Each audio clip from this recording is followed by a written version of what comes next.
तो बेसिकली जब हम स्पेस फिजिक्स को डिस्कस करते हैं, the points that we need to keep in our mind is, सबसे पहले तो हमें वो आइडिया होना चाहिए कि प्लैनेट्स की अरेंजमेंट किस किस तरीके। तो सबसे पहले कौन सा आता है हमारे पास प्लैनेट? अस्सलाम वालेकुम। Mercury, Venus, Earth, Mars, Jupiter, Uranus. Sorry, Jupiter के बाद कौन सा आता है? सैटर्न आता है, I guess। फिर यूरेनस और नेपच्यून।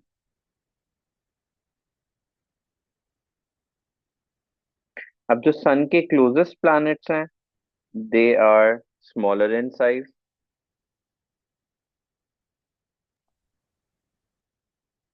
और क्यों है? Due to strong gravitational pull of the sun. Since they are small in size, तो दे आर नॉर्मली, इनकी कोर्स क्या है? डेंस हैं एंड रॉकी हैं। देन हमारे पास अर्थ आ जाता है, विच इज द ओनली इनहैबिटेबल जो है वो आ जाता है। फिर मार्स आता है हमारे पास। मार्स के बाद हमारे पास एस्ट्रॉइड बेल्ट्स आ जाते हैं।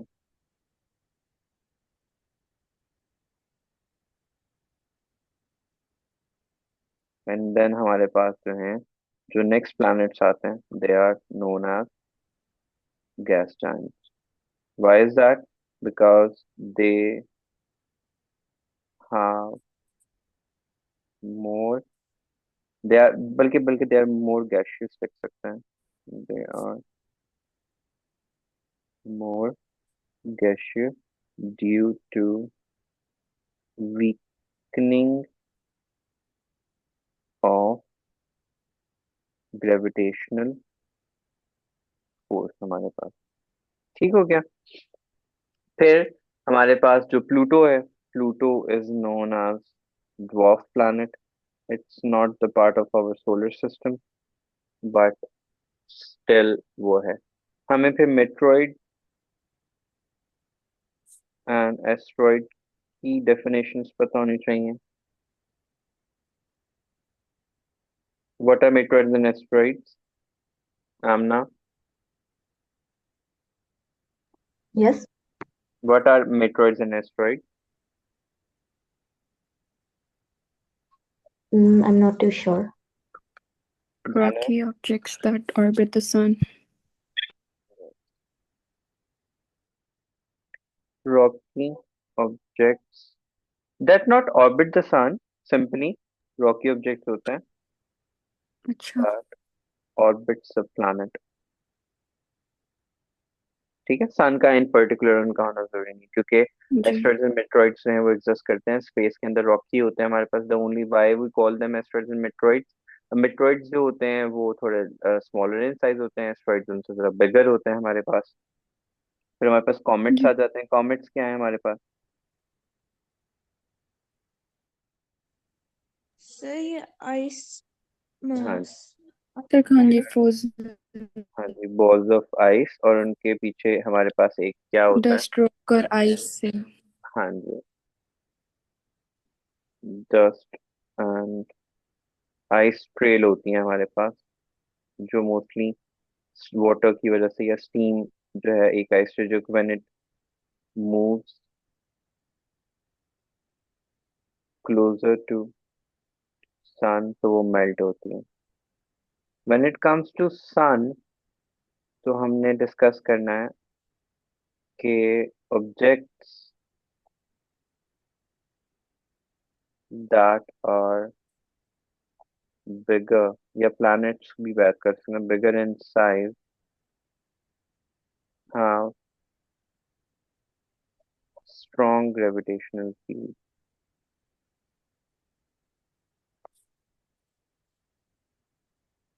और जब हम प्लैनेट्स को डिस्कस करते हैं, तो when they are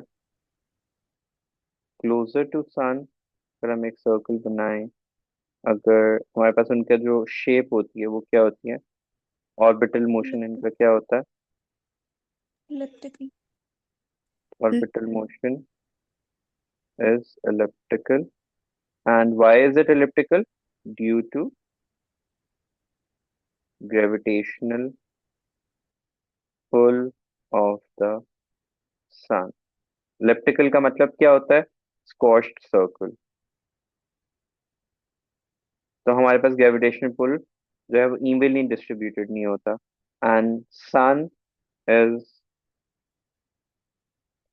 eight the focus of that ellipse. ठीक हो गया।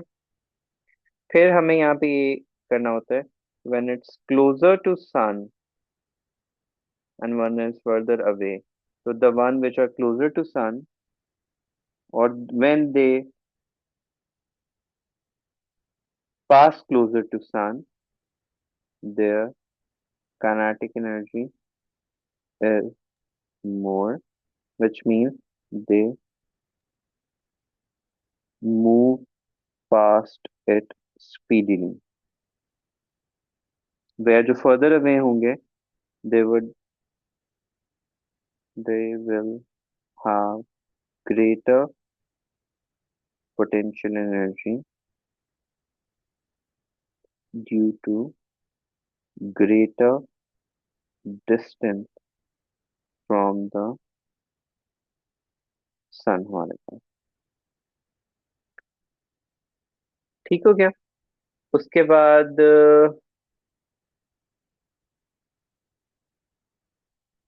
एक और पॉइंट भी आएगा जिसमें हम ऐड कर सकते हैं, जो हबल्स लॉ का बेसिस भी था, कि greater the distance from the planet, greater would be its receding speed,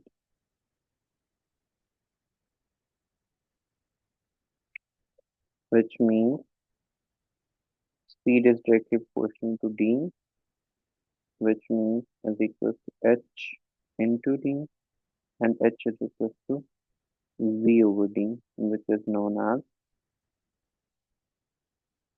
Hubble's constant. We'll get back to this topic again. ठीक है, that Hubble's law and its equation, and how we can get the age of the universe from there. Another thing that we need to keep in our mind for this one is कि what is light year? बहुत common question है कि light year क्या होता है। Light year को हम The amount define of करते हैं, time taken for light to travel in a year. It is the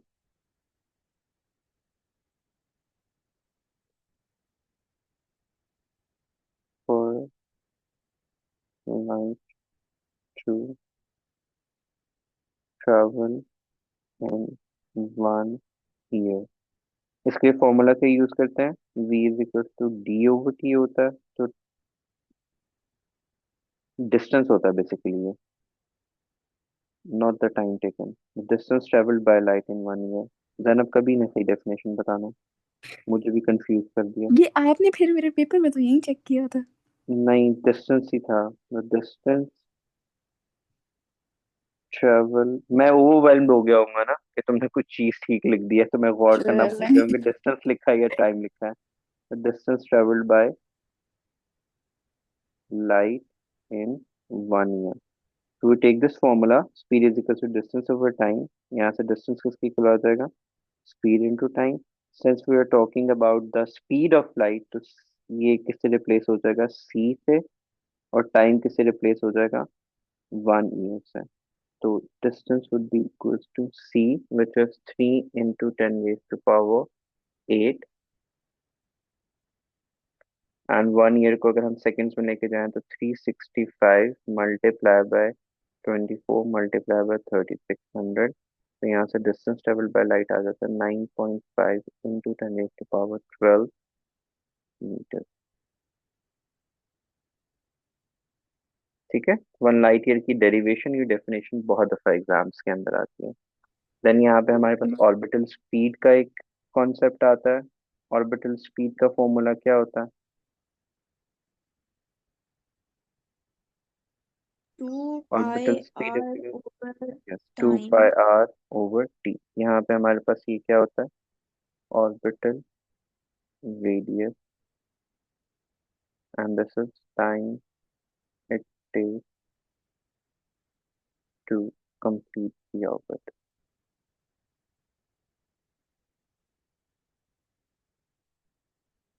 अब इसमें एक और चीज हमने माइंड में रखनी है कि सिंस दिस इज ऑपोजिट, तो हमारे पास टू टाइप्स ऑफ सैटेलाइट्स होती हैं। एक कौन सी होती हैं?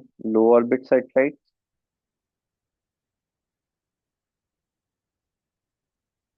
क्लोजर टू प्लैनेट, ग्रेटर या more the lesser it will take to orbit. और जितना आपका डिस्टेंस कम ग्रेटर होगा, greater the distance from the planet, more would be the period. Zena, Amna, what do we know about geostationary satellites? About which ones? Geostationary satellites.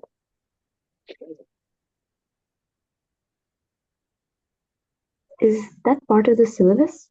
Yes, that is the part of your electromagnetic spectrum के last में where you discuss digital and analogue signals, वहीं पे satellites को discuss करते हैं। वहीं पे तो लो orbit satellites and geostationary satellites होती हैं।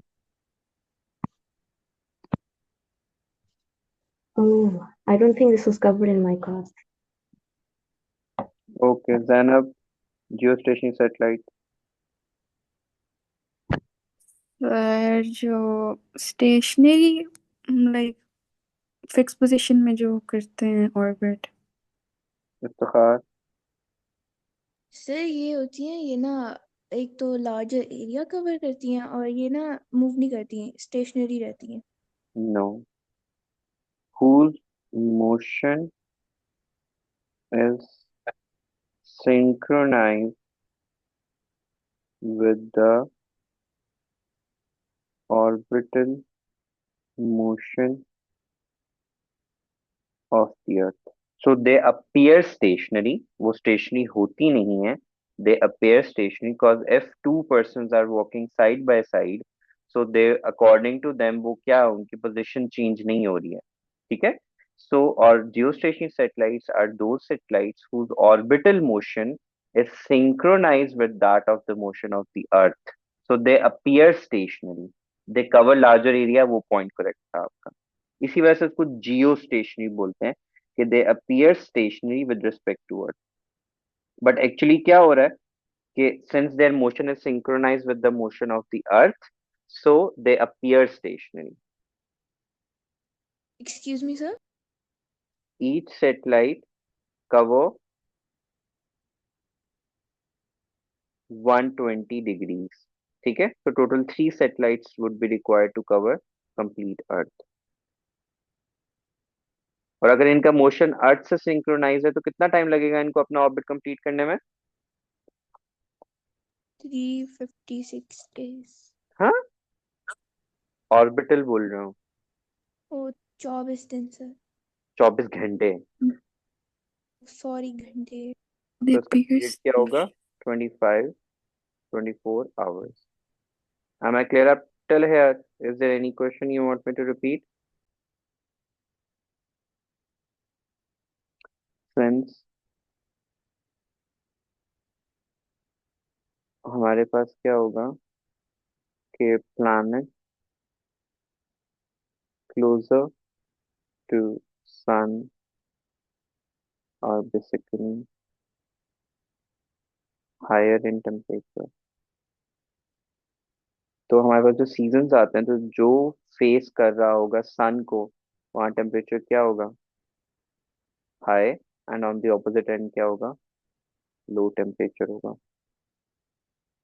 लेकिन इसमें भी हमारे पास एक एडिशनल फैक्टर आ रहा होता है। टिल्ट कितना होता है हमारे पास? 23.5 degrees.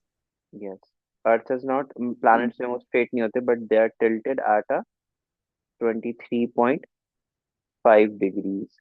तो जो टिल्टेड होगा ये वाला portion, it will have more temperature, मतलब फेस तो ये पूरा फ्रंटल लोब कर रहा है, but this would have more temperature than this one because वो थोड़ा फर्दर अवे है। अब एक एग्जाम्स में क्वेश्चन आया हुआ था कि जी एक एरिया वाइट है एक एरिया ब्लैक है, तो अब इसका टेम्परेचर वर्सेस इसके टेम्परेचर में क्या डिफरेंस होगा। अब इसका टेम्परेचर हमेशा क्या रहेगा, low, as compare to this black side, because हमने अब इसमें हमें थर्मल फिजिक्स का कॉन्सेप्ट पुट करना है कि black is an excellent absorber and emitter. Sir, जो साइड टिल्टेड होती है उसका हाई टेम्परेचर होता है। हाँ जी, ऑब्वियसली वो सन के और क्लोजर होगी इस वजह से। राइट। अब black is an excellent absorber and emitter, तो when this would be in front of it तो उसका टेम्परेचर हमेशा इस साइड से क्या होगा, बिगर होगा, when it's in front of the sun, because white color जो होता है वो क्या होता है, इट्स अ रिफ्लेक्टर। या हम रिफ्लेक्टर की बात नहीं करते, इसको पुअर की टर्म में बात कर लेते हैं, पुअर एब्जॉर्बर। तो इसका टेम्परेचर क्या होगा, कंपैरेटिवली लो होगा even when in front of its sun as compare to the black side. ठीक है। यस। फिर फॉर्मेशन ऑफ प्लैनेट आ जाता है and death of the star which was your main concern के you have issues with that. अब इनमें भाई कुछ ही वोकैबुलरी हमें अपने जहन में रखनी है। सबसे पहले न्यूबेला, फिर आता है हमारे पास प्रोटोस्टार, बल्कि एक्रेशन डिस्क भी डिस्कस करेंगे साथ में। फिर आती है accretion disk. Sir, isn't it a nebula? हाँ, मैंने कुछ और Half प्रोनाउंस कर दिया था। I think it's a yeah. आई मतलब सिम्बेना सेम सेटिक। थिंग, सेम थिंग, बस हमने थोड़ी वहां प्रोनाउंस करके उन्हें कुछ बताना है। We all we need is the concept.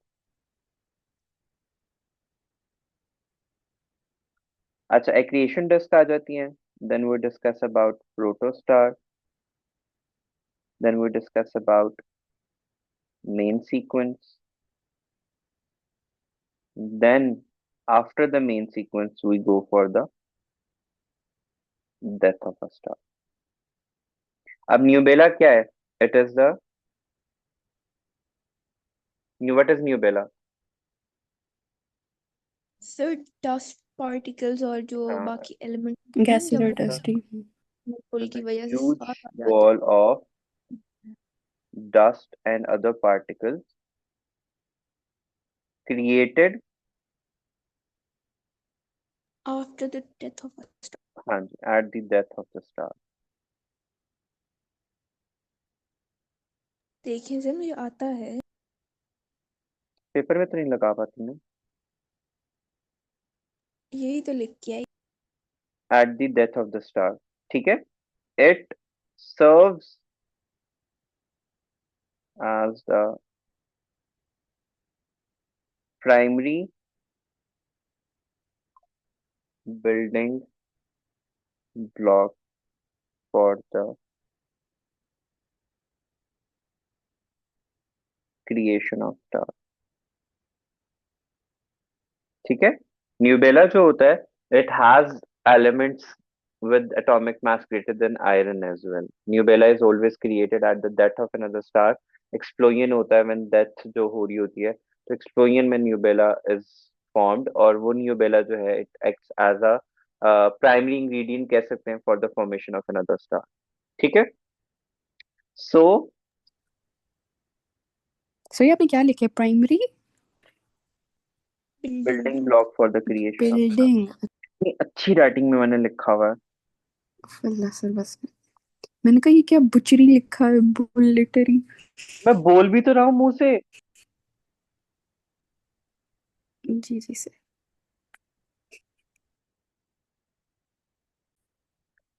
अच्छा, न्यूबेला के बाद हम किसको डिस्कस करते हैं? प्रोटोस्टार। प्रोटोस्टार इज द, आप सीक्वेंस कह सकते हैं in which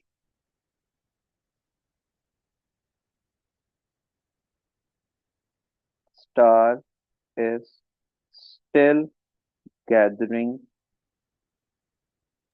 the, early stage. हाँ, मटेरियल। अर्ली स्टेज होती है हमारे पास, गुड वोकैबुलरी। अर्ली स्टेज होती है। अब इसमें क्या होता है कि ड्यू टू ग्रेविटेशनल सर मैं बताऊं? Pull of the planet, they form a clump.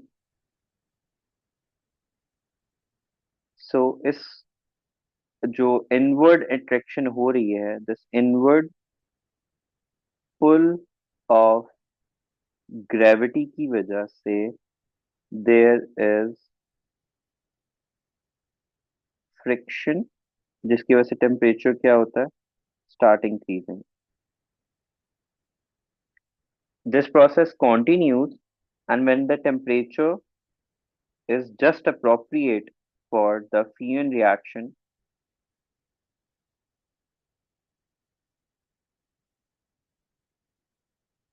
अब particles क्या हो रहे हैं? They are gathering due to gravitational pull. जब वो गैदर होंगे, obviously they will collide with each other, उसकी वजह से थर्मल एनर्जी प्रोड्यूस होगी। एंड जब ये कॉन्टिन्यूटी चलती है तो due to there comes a point when the temperature is enough and the temperature and the pressure is enough for fusion reaction to initiate. ठीक है? Then outward radiation pressure is generated. So when this inward, अब आप बोल सकती हैं Zainab. Sir अब तो आपने बता दिया। When this inward gravitational pull becomes equals to outward radiation pressure,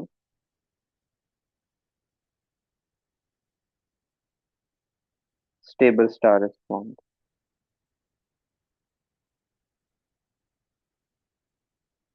ठीक है? फिर आता है जी मेन सीक्वेंस। मेन सीक्वेंस क्या होता है?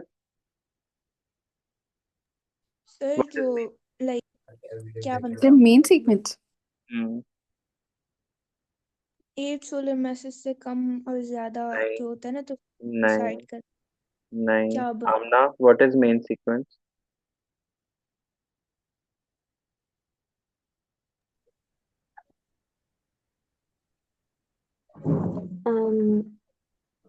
I'm not sure. अच्छा, sir main decides what a star will become नहीं, at the end. Main sequence जो होता है ये कॉमन होता है फॉर जो नेक्स्ट स्टेप जो आप बता रही हैं ना, जैसा जो start, this is the only step जहां तक सब कुछ कॉमन चल रहा होता है। इसके बाद वो वाली 8 solar message and less than 8 solar message वाली बात आती है। मेन सीक्वेंस होता है जब 12% ऑफ द फ्यूल जो है वो यूटिलाइज हो चुका होता है ऑफ द प्लैनेट। और फ्यूल हमारे पास बेसिकली क्या है? हाइड्रोजन। एंड प्रोडक्ट क्या है मेरे पास? हीलियम। ठीक है? when 12% of the fuel has been utilized by the planet, तो मेन सीक्वेंस इनिशिएट होता है। अब मेन सीक्वेंस के बाद हमारे पास दो स्टेप्स आते हैं कि whether the planet, the remaining fuel is less than 8 solar masses or greater than 8 solar masses.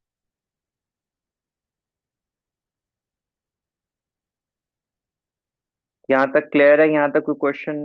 Amna, is there any issues?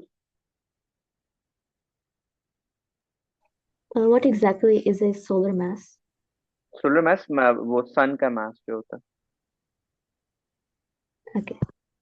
3 × 10⁻³ होता है, आई गेस बुक में लिखा हुआ है। जैनब, मेरी बुक के बिल्कुल स्टार्ट में लिखा, कैन यू सी दैट कि क्या है सोलर मास? वैसे हमें याद करने की जरूरत तो नहीं है, बस जनरली चैप्टर के स्टार्ट स्टार्ट में लिखा हुआ है, किसे कह रहे हैं सर? कोई भी देखता है। बुक ही नहीं पढ़ी थी। जैनब तुम 1.9 देखो मेरे पास बुक नहीं है 1.989 into the raised to the power of 30. 30 आता है ना? Yes. अच्छा, so if it's greater than 8 solar masses या less than 8 solar masses होता है हमारे पास, तो if it's less than 8 solar masses, तो सबसे पहले हमारे पास क्या आता है? Red giant. फिर क्या आता है? प्लेनेटरी नेबुला नहीं जी, यही आमना। आता है। रेड सुपर जायंट के पास, रेड जायंट के बाद क्या आता है? सुपरनोवा। सुपरनोवा के बाद क्या आता है? Planetary nebula. लेस के लिए या more than 8 solar message? Less than 8 solar message में सबसे पहले लेस रेड जायंट आएगा। फिर क्या आएगा? Supernova. And then planetary nebula. Then white dwarf. नहीं, ब्लैक आएगा पहले। नहीं, पहले ब्लैक वाइट ड्वार्फ आता है, फिर ब्लैक ड्वार्फ आता है, अच्छा, गोरे से क्योंकि काले वो ठीक है। लास्ट है ना, बिल्कुल। यस। फिर white dwarf and then black. Black. आपको बस ये सीक्वेंस याद रखना है। इनके कलर्स और उनका क्या सिनेरियोज होता है वो आप इतना डिटेल में हम कर लेंगे उसके बाद, but that's not important right now. ठीक है। फिर जब ठीक अगर है। ग्रेटर देन 8 सोलर मैसेज होता है तो सबसे पहले क्या आएगा? Super red giant. Red super giant या सुपर रेड जायंट। फिर फिर क्या आता है? फिर सुपरनोवा। न्यूट्रॉन स्टार भी हम लिख सकते हैं उसकी जगह पे। यस एक्चुअली ऊपर सुपरनोवा नहीं लिखते, ऊपर हम लोग सिर्फ प्लानिटरी न्यूबेला लिखते हैं। एंड देन उसके बाद क्या आता है? फिर सर आता है फिर हम देखते हैं न्यूट्रॉन। यहाँ पे फिर टू कैटेगरीज दोबारा आती है कि सुपरनोवा फिर के वो बाद व्हाइट अगर ग्रेटर देन 3 सोलर मैसेज है ब्लैक होल। तो ब्लैक होल बनेगा। And if less than 3 solar message है after supernova, neutron star.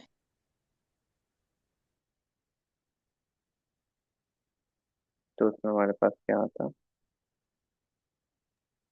Neutron star. Sequence में तो कोई इशू नहीं है, तो हम थोड़ा थोड़ा पॉइंट्स उनको डिस्कस कर लेते हैं कि इसको न्यूट्रॉन स्टार क्यों कहते हैं, उसको ब्लैक होल क्यों कहते हैं। सही पूछेगा वो। देयर इज अ पॉसिबिलिटी, अगर हमें पता होगा तो it wouldn't hurt. Neutron star क्यों होता है? क्योंकि फोर्स ऑफ ग्रेविटी इतनी स्ट्रांग होती है, न्यूट्रॉन्स पुल करता है वो। Is so strong. Neutron pull नहीं करता, electron and proton combines to form neutron. Hmm,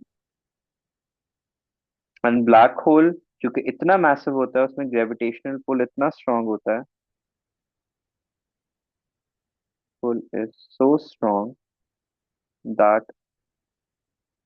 nothing gets out of it, not even light. That's why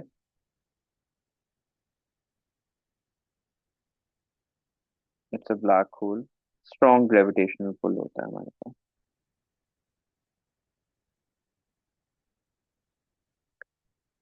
Can we keep the excuse me. sequence in our mind now? Yes sir Amna, sorry, आपकी आवाज cut cut के आई थी, आपने क्या कहा? I'm asking you, is it clear now? Yes. Sequence जरूर याद रखना, sequence is very important when it comes to that, and mainly sequence के ही questions आते हैं। बाकी वो red shift and black shift वाली चीजें जो है वो तो बात की बात है ना, वो तो डिस्कस हो ही जाता है हमारे पास। Sequence is very important. और मिल्की वे की वो कितनी होती है हमारे पास? 1006 100,000 एंड क्लोजेस्ट कौन सा है हमारे पास क्या?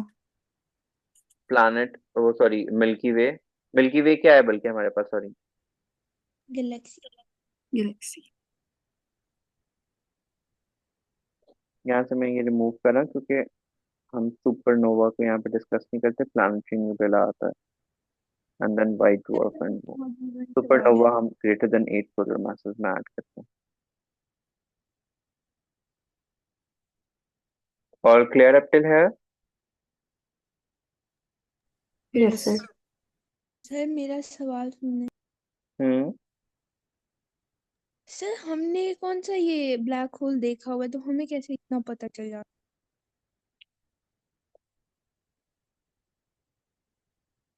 इसका